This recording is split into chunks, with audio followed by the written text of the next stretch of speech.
So at this time, before I begin my sermon, I would invite any children who are here, as I said, from about 3 years old up to the 5th grade even, to come for the playground, our first ever here in the sanctuary. You're welcome to do that. Parents are invited, get it right, to join them if you would like for this initial time. It's a neat experience. Some people just can't wait to get there, and we are happy about that.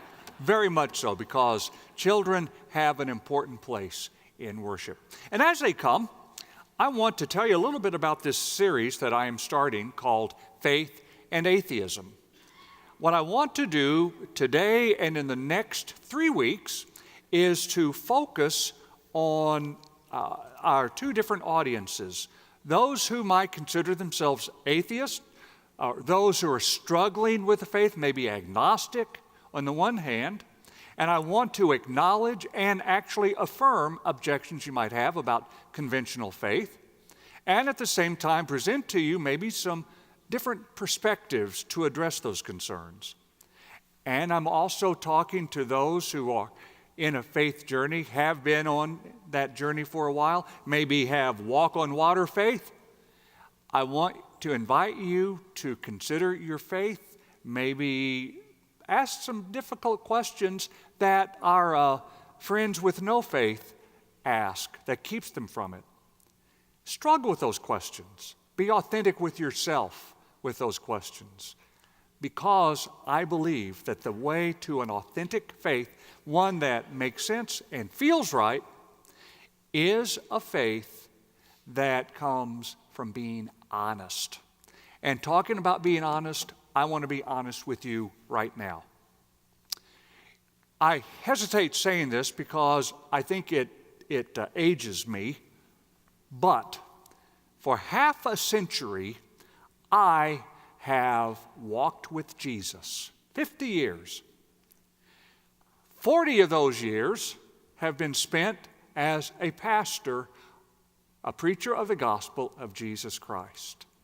And I admit to you that there are still times when I will be honest with myself and I will ask, what if I have it wrong? What if Freud was right that religion, or the concept of God, is simply a projection of our wishes of a big daddy up there who can give us some sort of security here? There's no God, just an image, an illusion, as Freud called it. And sometimes I sink into that. I will ask myself, if there is a God, then why is there suffering in the world? Hence, there can be no God. If there is a God, why is nature red in tooth and claw, as one person said? Hence, there is no God. If there is a God, why would God choose televangelists with bad toupees to be his representative? Hence, there is no God. I mean, you just keep going with these objections. And they're honest. We have to be honest. Because I think if we're not honest, then we're going to do the cop-out with, you just have to have faith, or just believe.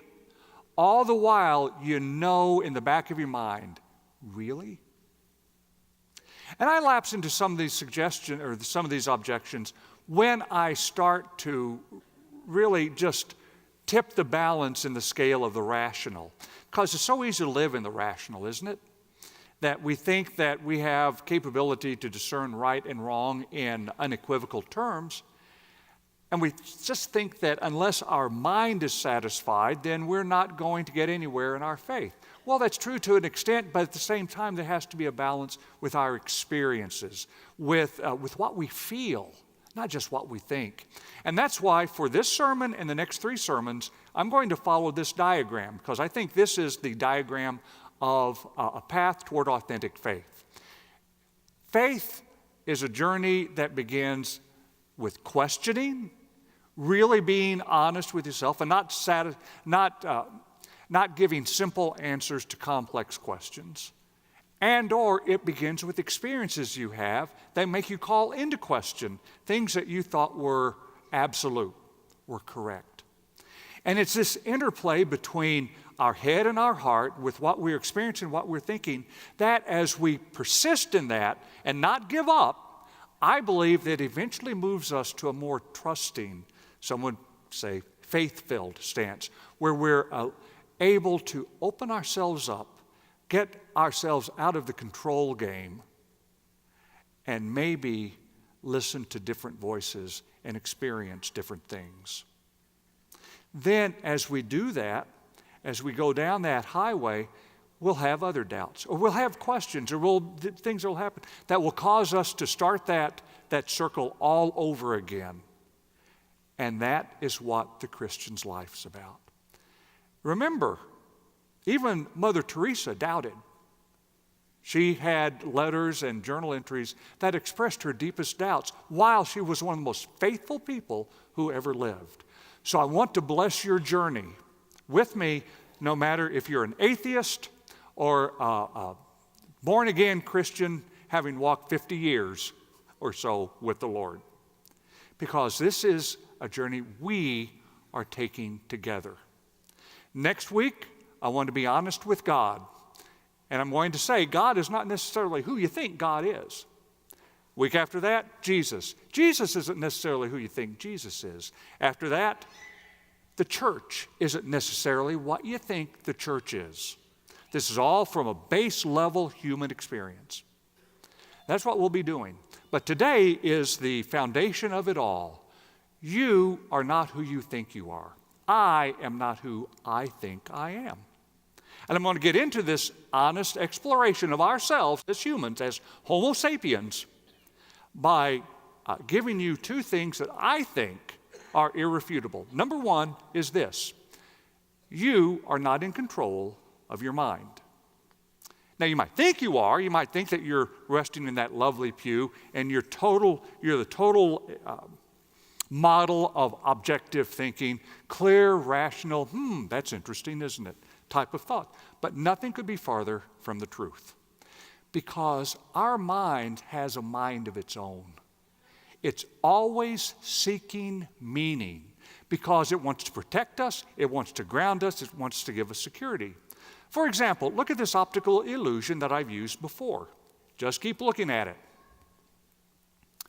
Your mind, if you look at it long enough, will see either a 3D cube that goes downward toward the right, or look at it and it goes upward toward the left. All that is just lines on a flat wall. But your mind wants to make sense. Your mind grabs hold of it, and you cannot tell your mind to see it one way because it's going to shift back and forth. It's constantly moving. Just like when you read something on social media, you hear something on the news, and your mind grabs onto it because for some reason you just think that's right. It jibes with your experience or whatever. So you grab hold of that, and your mind is telling you that's true, whether or not it is true. That's the way the mind works, and you cannot control it. What's even more, we better go to the next slide because no one's going to hear me if you still have that. I see you looking. I don't see that box. So just trust me, it works that way. But the mind also is not just a clean slate that's born into this world. We are born with presets. We are genetically predisposed to see life in a certain way and act on it. I did the 23andMe DNA ancestry test. I discovered that I'm like 99% European, like 60% British and Irish. Somehow there's Scandinavian and Native American mixed in. And I even have a little DNA of a Neanderthal. My wife says that explains a lot.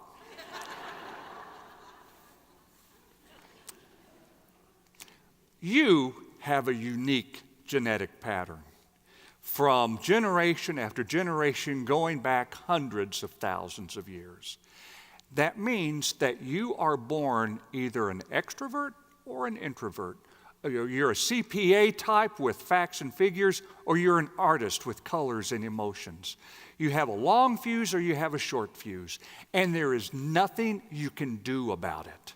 Some studies even show that we might be born with a tendency toward liberal values or conservative values. It's just who we are. We are genetically predisposed. I'm not even talking about how organically our mind changes. I mean, not too many of us still believe when we're 40 what we believe at 20 or what we will believe at 60. And even beyond 60, as the brain ages, it has a whole new set of characteristics that I can't remember. But it does. We are not in control, especially at the center of our being, our brains. And when we accept that, we're able to accept the second truth I want to put before you, and that is life is totally beyond our comprehension. Now, we might arrogantly think that, well, if you just give us enough time, we can figure it out. Let's put things into perspective. We who think that we can figure things out. The sun is 865,000 miles in diameter. Let's shrink it to the size of a beach ball. And we'll put the sun right here. Stay, sun. If the sun is that size, this is the size of Earth. A marble. On this scale, the Earth is 220 steps that way from the sun. 1, 2, 3, 4, 5, 6, 7, 8, 9, 10. So add 210 steps that way, and that's where our planet is.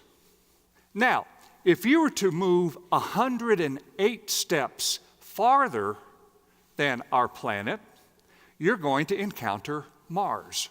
Okay? Way out there.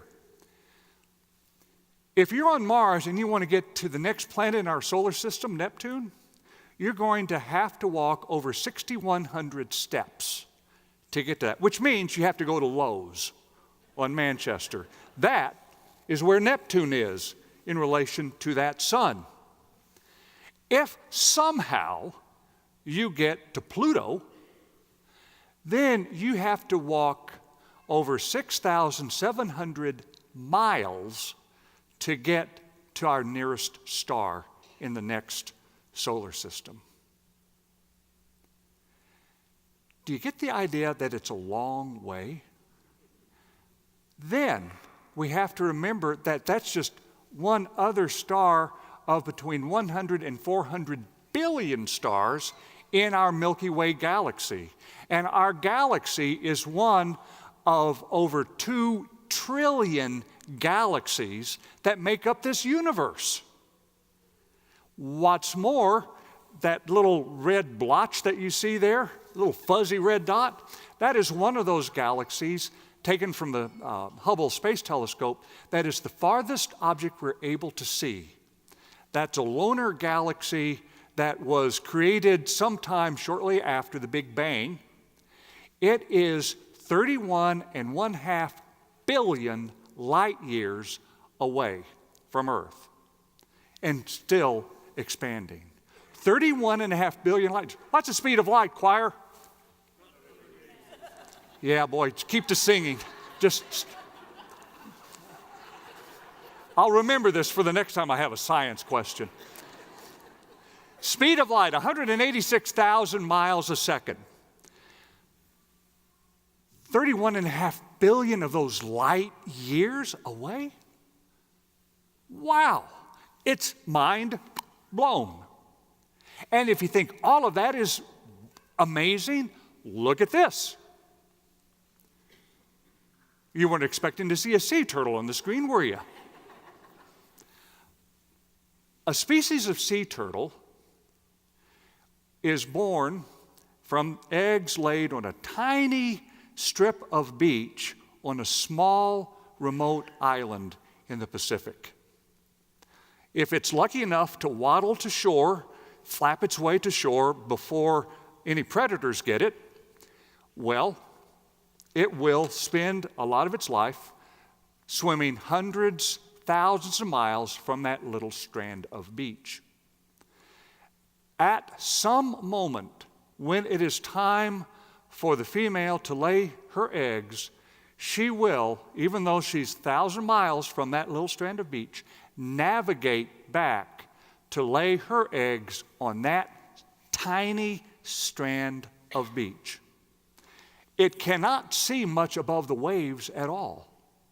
And on this nature documentary, the English narrator said, "And how she does this is a mystery." Well, duh. Do you know that we are surrounded by millions of mysteries every day?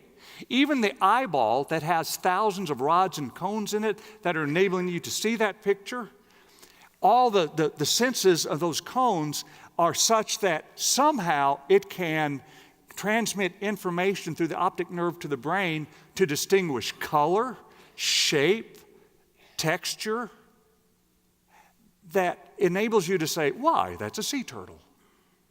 And your ears, the sound waves exciting the air molecules pounding against your ears, going through the auditory nerve so you make sense of what I'm saying. How does that happen? We can explain the mechanics, but how?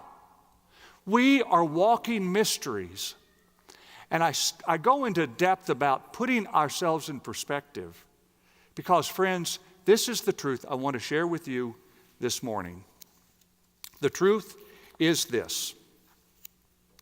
We are micro subatomic specks clinging to a grain of sand planet swirling in an insignificant solar system in one of trillions of galaxies in an expanding universe that is billions of light years big.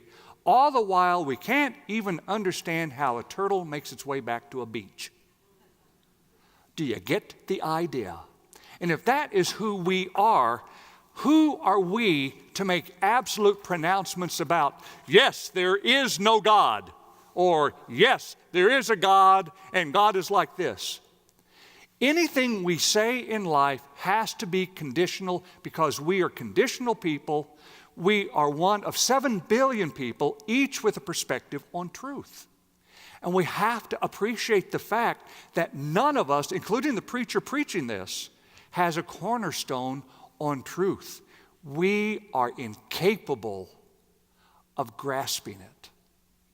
The atheist is right, and the fundamentalist preacher is right in their own way. Our duty is to imitate Paul, because Paul had it together. The Apostle Paul, if you read the letters that he wrote, certainly is a giant of faith. Because of his faith, we are where we are today. That's the beginning of the church, because he explained to us the gospel.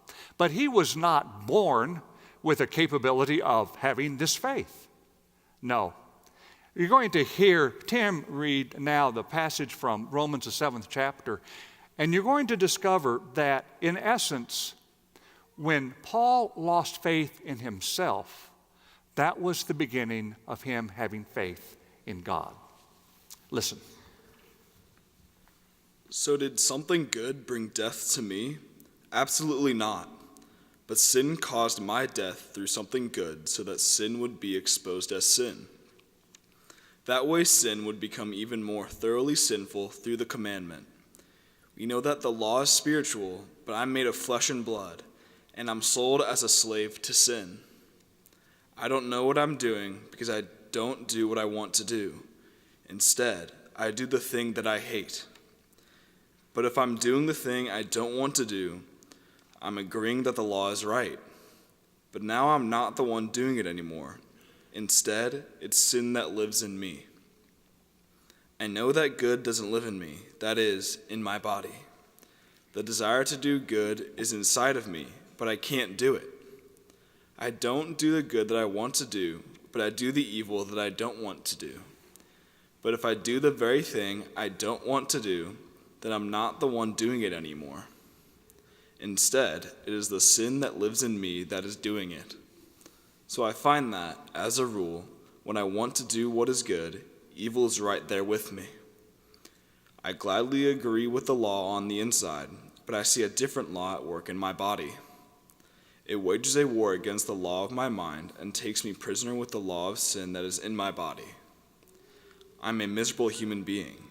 Who will deliver me from this dead corpse? Thank God through Jesus Christ our Lord. So then I'm a slave to God's law in my mind, but I'm a slave to sin's law in my body. Now let me translate what Tim just read. I know it's going, where is he going with that? Paul grew up thinking that he had it right. The law, whatever you define that as, Jewish law, what have you. This is the absolute truth. So he tried his best to manipulate his life, his feelings, his thoughts to be in line with what he thought was told was true. That was the absolute. And when he was honest with himself, he knew he could not do it.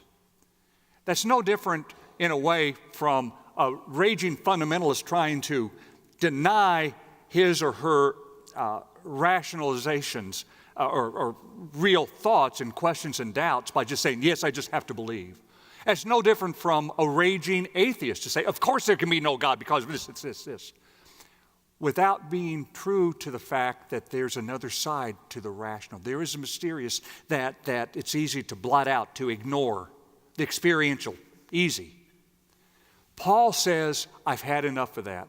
I've had enough because when I try to convince myself that this is the absolute truth, this law, I can't do it. So I love this quote, a miserable human being. And when we understand that each of us here is a miserable human being, congratulations. You're in company with Paul, with Augustine, with Martin Luther, with John Wesley. All had to come to the point that they cannot save themselves, and that means they cannot be in control of their lives. They have to be open to a greater mystery or a greater power than themselves. Paul went on to say, as you heard, thanks be to Jesus Christ who saves this old dead corpse. Well, as a Christian, I believe that, but I don't want us to go there yet. We're going to get to that in a few weeks. Instead, we have to stay with where Paul's starting point of faith was, to affirm that we don't have it together, to affirm a good dose of humility is needed for the soul if we are to move ahead toward any semblance of a faith that makes sense and feels right. So what I'd like you to do for this week is to cultivate that dose of maybe I'm not so right after all. I want you to question judgments that you make, beliefs maybe you think are set in stone. They might be about religion, they might be about other people, they might be about politics, it might be anything. Just to ask yourself when you make a judgment, why do I think that's right? Why do I think that's true? Who told me it was? Do I have any doubts about that? If you're daring enough, listen to people who you disagree with and try to understand where they're coming from. Because, friends, no one wakes up in the morning saying, well, I think I'll be wrong today. They don't do that. Everyone thinks they're right. Ask someone, well, why do you believe this? And just get to know. Because we have to understand, we are not who we think we are. And when we understand that, then we will start becoming the people God wants us to be. That is our journey in life. This is our journey as Christians. This is our journey as humans. May we do it together. May we confess together our need to do that. Would you please stand?